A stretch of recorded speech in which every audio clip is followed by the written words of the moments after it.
আসসালামু আলাইকুম। আজকে আমরা বায়োকেমিস্ট্রির কিছু ডেফিনিশন এবং কিছু ক্লাসিফিকেশন নিয়ে আলোচনা করব। তো প্রথমে যেটা নিয়ে আলোচনা করবো সেটা হচ্ছে solution. What is solution? Solution is a homogeneous mixture of two or more substances. সলিউশনটা হচ্ছে দুই বা ততোধিক জিনিসের সাবস্টেন্সের মিশ্রণ, এটাকে আমরা বলছি সলিউশন। ডিস্ট্রিবিউটেড এবং ইচাদার, যেটা একটা অন্যটার সাথে ডিস্ট্রিবিউটেড থাকে, এই ধরনের জিনিসটাকে আমরা সলিউশন হিসেবে বলছি। এখন সলিউশন আসলে আমরা বলছি দুই বা ততোধিক জিনিস তুমি মিশ্রণ করছো, এটা সলিউশন হয়েছে। যেটা মিশছে, না মিশলে হবে না, না মিশলে হবে না। যদি তোমার মুড়ির মধ্যে চানাচুর দাও তাহলে হয়ে গেল না, তুমি আলাদা করতে পারতেছো। তো হোমোজিনিয়াসলি হবে। এবং 2 নম্বর, এরা কিন্তু অন্যটা থেকে আলাদা তখন করা যাবে না, ঠিক আছে? তো এটা আমরা সলিউশন পাই গেলাম। তো সলিউশন আসলে দুইটা জিনিস আমরা জানি, দ্রাবক এবং দ্রবক। তো ইংলিশে এটাকে জাস্ট বলতে হয়, দ্রাবক আমরা যে জিনিসটাকে বলছি এটাকে বলা সলভেন্ট, আর দ্রব যেটা সেটা হচ্ছে সলিউট। আচ্ছা, তো আমরা সলভেন্ট এবং সলিউট একটা সংজ্ঞা ধারণ করে ফেলি। সলিউট, আচ্ছা সলভেন্ট নিয়ে, solvent is a component of solution. সলিউশনের একটা কম্পোনেন্ট, উপাদান কি? Solvent is a component of solution which form larger formation of solution, যেটা সলিউশনের লার্জার ফর্ম করে, যেটা সলিউশনের বেশি অংশ জুড়ে থাকে, সেটাকে আমরা বলছি সলভেন্ট। আর সলিডটা কি? Solid is a component of solution which can smaller portion of solution, যেটা ফর্ম করে কি একেবারে কম অংশটা। তাহলে এটাকে আমরা সলিড বলছি। এখন আমরা সলভেন্ট, সলিউশন সব কিছু জেনে গেলাম। এখন কথা হচ্ছে সলভেন্ট এবং সলিড জানার পরে আমার কি আর জানতে হবে সেটা। আচ্ছা, একটা উদাহরণ দিয়ে আমরা এই জিনিসটা বুঝি। যদি আমরা শরবত বানাই, ট্যাঙ্গের শরবত, তো এই ক্ষেত্রে আমরা জিজ্ঞেস করি যে কোনটা সলভেন্ট এবং কোনটা সলিড। আমরা জানি যে এটা সলভেন্ট, সেটা বেশি থাকে, তাহলে পানি যেহেতু বেশি থাকে সেক্ষেত্রে পানি হবে সলভেন্ট। আর ট্যাঙ্ক যেটা, সেটা আমরা কম পরিমাণে থাকে, সুতরাং এটা সলিড। খুবই সহজ, তো এই জিনিসটা করা যাবে। এবার আসি ইলেকট্রোলাইট জিনিসটা কি? Electrolyte is a molecule. Electron হচ্ছে একটা molecule which dissociate in water, যেটা ওয়াটারের মধ্যে ডিসোসিয়েট হয় উইথ চার্জ পার্টিকেলের সাথে, চার্জ পার্টিকেলের মাধ্যমে এ ওয়াটারের সাথে ডিসোসিয়েট হয়। তাহলে এ চার্জ থাকবে। চার্জ কি হতে পারে?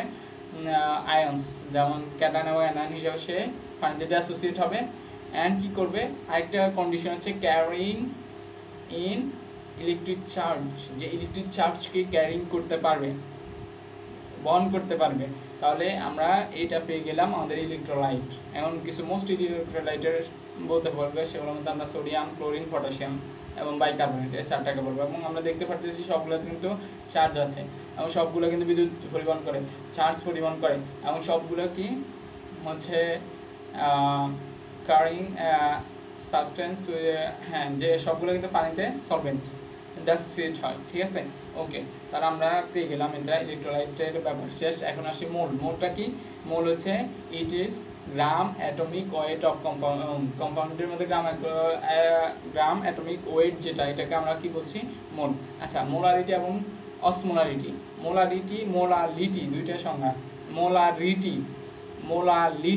মোলারিটিটা কি? মোলারিটি হচ্ছে it is a number of compound. It is a number of mole of solute per liter solution. It is a number of mole of solute per liter solution. 1 litre সলিউশনের মধ্যে যত 1 মোল solute থাকলে আমরা সেটাকে বলতেছি molarity. এখন যদি মোলালিটিটা কি, তাহলে আগের মতো it is a number of mole of solute per KG solvent. 1 KG সলভেন্টের মধ্যে 1 মোল কোনো জিনিস থাকলে সেটাকে আমরা বলতেছি মোলারিটি। মোলালিটি তাহলে মোলারিটিটা হচ্ছে 1 লিটার সলিউশন, আর মোলালিটিটা হচ্ছে 1 কেজি সলভেন্ট। এই জিনিসটা মাথায় রাখতে হবে। ওকে, তারপরে আসি আমরা হচ্ছে অসমোলারিটি এবং টনিসিটি। অসমোলারিটি কি? অসমোলারিটি অসমোলারিটি হচ্ছে এমন একটা জিনিস, একটা process. Osmolarity is concentration of osmotically active substance, both osmotically active substance। এখন বোথ কেন বলছি? কারণ এক্ষেত্রে পারমিয়েবল এবং নন পারমিয়েবল দুইটাকে নিয়ে কাজ করবে। কনসেন্ট্রেশন, দুইটার কনসেন্ট্রেশনকে আমরা বলবো অসমোলারিটি। তাহলে পারমিয়েবল এবং নন পারমিয়েবল, একটা হচ্ছে পারমিয়েবল, কোনো কিছুর মধ্যে অ্যাবল যেতে সক্ষম, আর নন পারমিয়েবল যেটা যেতে সক্ষম নাই। এমন দুইটা জিনিস নিয়ে যে জিনিসটা গঠিত হয় সেটাকে আমরা বলতেছি অসমোলারিটি। যে এই দুইটা জিনিস নিয়ে অসমোটিকলি অ্যাক্টিভ সাবস্টেন্স পারমিয়েবল এবং নন পারমিয়েবল নিয়ে যে কনসেন্ট্রেশন করে তাকে আমরা বলছি অসমোলারিটি। আর টনিসিটি কি? টনিসিটি is concentration of only non-permeable osmotically active solution of solution and osmotically active substance of solution। শুধুমাত্র নন পারমিয়েবল যে অসমোটিকলি অ্যাক্টিভ সাবস্টেন্সগুলো আছে এগুলো নিয়ে কাজ করবে শুধু হচ্ছে আমাদের যে টনিসিটিটা। ঠিক আছে, তো টনিসিটির ক্ষেত্রে পারমিয়েবলটা হবে না, শুধুমাত্র নন পারমিয়েবল। এখন এগুলোর মধ্যে কিছু উদাহরণও আমরা জানতে পারি, যেমন যদি বলা হয় যে টনিসিটি নন পারমিয়েবল, এক্ষেত্রে আমরা সোডিয়াম ক্লোরাইড বলতে পারি। তারপর পারমিয়েবল যেগুলো, এগুলোর মধ্যে পলিস্যাকারাইড, এগুলা প্রোটিন, এগুলো বলতে পারি। তো ওকে, তো এখন একটা জিনিস যদি জিজ্ঞেস করা যে টাইপ অফ টনিসিটি টাইপ কটা, এক্ষেত্রে আমাদের ফার্স্টলি জানতে হবে প্লাজমা টনিসিটি কত। আমাদের রক্তে যে প্লাজমা আছে এটা টনিসিটি কত? এটার টনিসিটি হচ্ছে 280 থেকে 300। যদি কোনো এই টনিসিটি এই সেম টনিসিটি হলে আমরা বলবো মানে এটার উপরে ভিত্তি করে, অর্থাৎ প্লাজমার এই যে টনিসিটি এটার থেকে বেশি কম বা এটার সমান, এটার উপর ভিত্তি করে আমাদের তিনটা টনিসিটি আমরা পাচ্ছি। একটা হচ্ছে আইসোটনিক, আরেকটা হচ্ছে হাইপারটনিক, আরেকটা হচ্ছে হাইপোটনিক, আইসোটনিক। আর আমরা আইসোটনিক কি? Which is the same of tonicity of plasma, যেটার প্লাজমা টনিসিটির ফুল সেম টনিসিটি হবে, তাদের হচ্ছে আইসোটনিক, অর্থাৎ 280 থেকে 300 হবে। এবার যদি যাদের হাইপারটনিকে, যাদের মোর দ্যান প্লাজমা টনিসিটি, যাদের প্লাজমা টনিসিটি থেকে মোর থাকবে, বেশি থাকবে, 280 থেকে 300 এটার বেশি থাকবে, সেটা হচ্ছে হাইপারটনিক। আর হাইপোটনিকটা কি? যেটা লেস দ্যান প্লাজমা টনিসিটি থেকে যেটা কম থাকবে সেটা হচ্ছে আমাদের হাইপোটনিক। ওকে, আমাদের হাইপোটনিক সব কিছু গেছে। এখন আমাদেরকে ইম্পর্টেন্স, আমরা এই যে টাইপগুলো করছি এটা ইম্পর্টেন্সটা কি? আমরা যদি ভালোভাবে খেয়াল করি, যদি হাইপারটনিক কোনো একটা সলিউশন দিলাম, কোনো একটা জিনিস আমি খেলাম হাইপারটনিক, যেটার মধ্যে প্লাজমা থেকে বেশি আছে, তাহলে আমাদের যে সেল ইন্ট্রাসেলুলার ফ্লুইডের মধ্যে গেল, এই জিনিসটা হাইপারটনিক গেল, তাহলে এটার মধ্যে বেশি যদি থাকে কি হবে? পানি, এই টনিসিটির কাজ হচ্ছে পানিকে ধরে রাখা। এখন যদি এটা বেশি থাকে তাহলে কি হবে? হাইড্রেশন হবে। বেশি থাকলে এটা ডিহাইড্রেশন হবে, এটা বের হয়ে আমাদের এক্সট্রা সেলুলার যে ফ্লুইড ওখানে চলে যাবে, অর্থাৎ আমাদের সেল থেকে বের হয়ে যাবে, এক্সট্রা সেলুলার ফ্লুইডে চলে যাবে আমাদের টনিসিটি যদি বেশি থাকে। আর যদি আমাদের হাইপোটনিক হয়, হাইপোটনিক মানে অর্থাৎ কি? যদি কম থাকে, টনিসিটিটা কম থাকে, তখন আমরা যদি সেলের মধ্যে দিই, এক্ষেত্রে কম যেহেতু, তাহলে আমাদের বাইরে বেশি, আমাদের এক্সট্রা সেলুলার ফ্লুইড যেটা এটা বেশি, সুতরাং এটা থেকে ফ্লুইড ওয়াটারগুলো ভিতরে দিকে চলে আসবে, হাইড্রেশন হবে। তো দুই ক্ষেত্রে আমরা কমা হয়ে থাকে। তো এই জিনিসগুলো, আর যদি আমরা সমান কিছু খাই, যদি টনিসিটি সমান রেখে হয় তাহলে কোনো সমস্যা হবে না। এই জিনিসগুলো আমাদের জানতে হবে। তারপরে আর যে জিনিসটা জানতে হবে কোলয়েড এবং ক্রিস্টালয়েড, এটা খুবই সুন্দর একটা জিনিস, কনসেপ্ট। কোলয়েড এবং ক্রিস্টালয়েডের সাইজ হচ্ছে লেস দ্যান 1 ন্যানোমিটার, যেটা সাইজ হয় less than 1 nanometre, and that can pass that can pass through semi permeable membrane, যে সেমি পারমিয়েবল মেমব্রেন দিয়ে পাস করতে পারবে সেটা হচ্ছে ক্রিস্টালয়েড। আর তাহলে কোলয়েডটা কি? Colloid size is 1 to 100 nanometre, যেটার সাইজটা হবে 1 থেকে 100 ন্যানোমিটার, এবং কি হবে and which can not pass through semi permeable membrane, যে সেমি পারমিয়েবল মেমব্রেন দিয়ে যেতে পারবে না। তাহলে which cannot pass through semi permeable membrane, যে সেমি পারমিয়েবল মেমব্রেন দিয়ে যেতে পারবে না, যেটা সাইজটা বেশি, যার কারণে সে সেমি পারমিয়েবল দিয়ে যেতে যাবে, যে মেমব্রেন এটার ভিতর দিয়ে যেতে পারবে না, সেটা হচ্ছে কোলয়েড।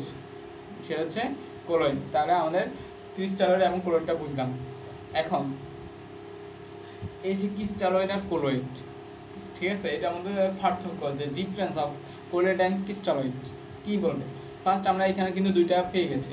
এক নম্বর হচ্ছে আচ্ছা ক্রিস্টালয়েড এবং কোলয়েড। প্রথম ক্রিস্টালয়েড, যেটা সাইজ কত? Less than 1 nanometre. কোলয়েড, যেটা সাইজ কত? 1 to 100 ন্যানোমিটার। তাহলে আমরা ক্রিস্টালয়েড অ্যান্ড কোলয়েডের একটা পার্থক্য পেয়ে দিচ্ছি। 2 নম্বর পার্থক্য, ক্রিস্টালয়েড যেটা, সেটা কি বলছি? First thought semi permeable membrane, but আমরা যে কোলয়েডটা বললাম সেটা কি? Can not pass through semi permeable membrane, যে সেমি পারমিয়েবল মেমব্রেন দিয়ে যেতে পারবে না। তাহলে আমরা দুইটা পার্থক্য পেলাম। এরপরে যদি আমরা বলি 3 নম্বর পার্থক্য, আচ্ছা যে আমরা বলছি যে ক্রিস্টালয়েড এটা হচ্ছে ছোট, তাহলে এটা একটা স্থানের মধ্যে অনেকগুলো থাকতে পারে, আর অনেকগুলো থাকলে সে বেশি চাপ দিতে পারে, তাহলে তার কী হবে? হাই অসমোটিক প্রেশার থাকবে। আর ওইটার কী হবে? কম, মানে লো অসমোটিক প্রেশার থাকবে। কোলয়েডের ক্ষেত্রে লো অসমোটিক প্রেশার থাকবে, আর হাই অসমোটিক প্রেশার থাকবে কার ক্ষেত্রে? আমাদের ক্রিস্টালয়েডের ক্ষেত্রে। এরপরে আর একটা জিনিস, সেটা হচ্ছে হোমোজেনিয়াস হয়ে থাকে, মিশ্রণটা হয় যে হোমোজেনাস। আর ক্রিস্টালয়েডের যে কোলয়েডে হচ্ছে হেটারোজেনাস। ক্রিস্টালয়েড হোমোজেনাস, কোলয়েড হচ্ছে হেটারোজেনাস। আর যদি বলা হয় এখানে আমাদের যে ওয়াটার, পারমিয়েবল ওয়াটার, যেটা এই ওয়াটারটা কি হয়? সেল মেমব্রেন দিয়ে যেতে পারে, এটা হচ্ছে ক্রিস্টালয়েডের ক্ষেত্রে। আর কোলয়েডের ক্ষেত্রে ওয়াটারটা কোথায় দিতে যাবে? ক্যাপিলারি টিউব, ক্যাপিলারি মেমব্রেন দিয়ে পাস করতে পারে। এই জিনিসগুলো আমাদের এগুলো পার্থক্য হিসেবে আসে, তো এই পার্থক্যগুলো মনে রাখতে হবে। আচ্ছা, তারপর আসি ডায়ালাইসিস। ডায়ালাইসিস কি? ডায়ালাইসিস আমাদের ডায়ালাইসিস যে করা হয়, কেন করা হয়? আমাদের যখন কিডনি ফেলিওর হয় তখন আমরা কী করি? ডায়ালাইসিসের মাধ্যমে মূত্রগুলো বের করে ফেলি, মানে বর্জ্য পদার্থগুলো আমাদের শরীর থেকে বের করার একটা প্রক্রিয়া হচ্ছে ডায়ালাইসিস। তো এখন ডায়ালাইসিস যদি সংজ্ঞা চাওয়া হয় কি, ডায়ালিসিসটা কি, কিসের উপর দাঁড়ায়? সেটা কিন্তু কোলয়েড এবং ক্রিস্টালয়েড দুইটা কনসেপ্টের উপর দাঁড়ানো। এখন আসি আমরা ডায়ালিসিস কি। Dialysis is a process of separation crystalloid and colloid. Crystalloid এবং কোলয়েডের মধ্যে সেপারেশন করার প্রসেসটা হচ্ছে ডায়ালিসিস। তাহলে সেপারেশন কৌশল, প্রসেস, এটা হচ্ছে ক্রিস্টালয়েড এবং কোলয়েডের মধ্যে সেপারেশন অর্থাৎ আলাদা করার যে পদ্ধতি, এটাকে কি বলা হচ্ছে? ডায়ালিসিস। এখন যদি বলা হয় রুলস কি ডায়ালিসিসে করতেছে, এটা মূল ভিত্তিটা কি? এটা ভিত্তিটা হচ্ছে the process of dialysis which is that the crystalloid which can pass the semi permeable membrane but colloid can not pass. তাহলে সেমি পারমিয়েবল মেমব্রেন দিয়ে কিন্তু ক্রিস্টালয়েডটা চলে যেতে পারবে, কিন্তু কোলয়েডটা যেতে পারবে না।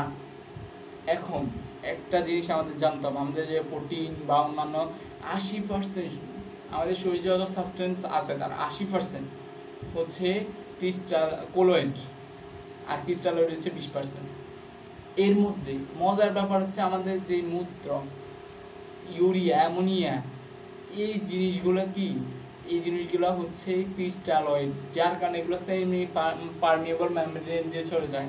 কারণ আমাদের মূল কথা হচ্ছে আমাদের যে প্রোটিন, আমাদের গ্লুকোজ, এগুলো কিন্তু যেতে পারে না, যার কারণে আমরা কি করতে পারি? সেমি পারমিয়েবল ডায়ালাইসিস টিউবের মধ্যে সেমি পারমিয়েবল মেমব্রেন দেওয়া থাকে, সেখানে আমাদের ইউরিয়া আর এই যে মূত্র যেটা আর কি অ্যামোনিয়া, এগুলা চলে যায়, পাস করে, দ্রুত চলে যায়।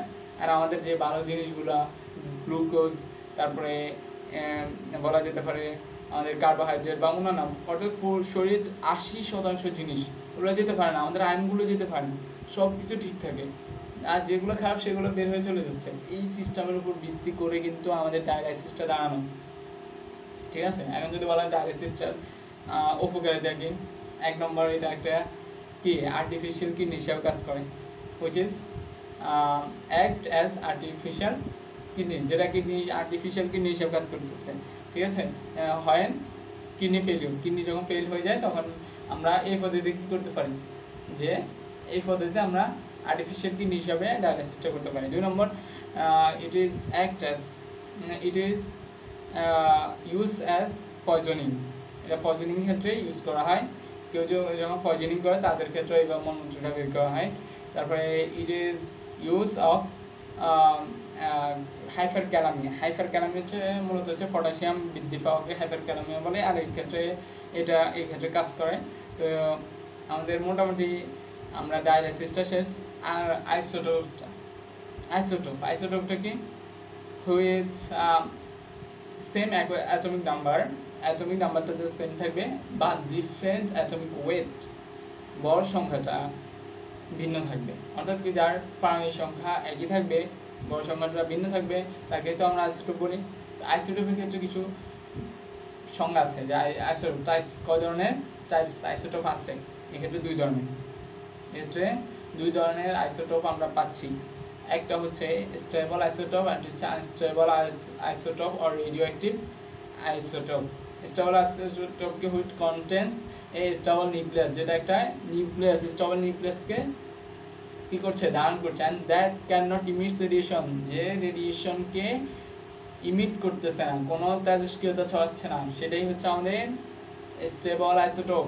এখন আনস্টেবল কি which contains of unstable nucleus, যেটা আনস্টেবল নিউক্লিয়াসকে কি করছে, ধারণ করতেছে, অ্যান্ড কি করতেছে, ইমিটস স্পন্টেনিয়াসলি, স্বতঃস্ফূর্তভাবে ইমিটস করতেছে, কি ইমিটস ইন রেডিয়েশন, তেজস্ক্রিয়তা ইমিট করতেছে স্বতঃস্ফূর্তভাবে, এটাকে আমরা বলছি unstable isotope or radioactive isotope. এটার উদাহরণ কি হতে পারে, ইউরেনিয়াম, রেডিয়াম। ঠিক আছে, তো এইগুলো আমাদের চলে গেল আমাদের যেই জিনিসটা আইসোটোপের তো প্রকারভেদ। তো আইসোটোপের বিভিন্ন ইউজ আছে, আমরা বিভিন্ন ইউজ আমরা ছোটোকাল থেকে জানি, যেমন আয়োডিন 131, 133, এগুলো কিসের ক্ষেত্রে ব্যবহৃত হয়, আমাদের থাইরয়েড ডিজিজ, এগুলোর ক্ষেত্রে আমরা ব্যবহার করতে পারি।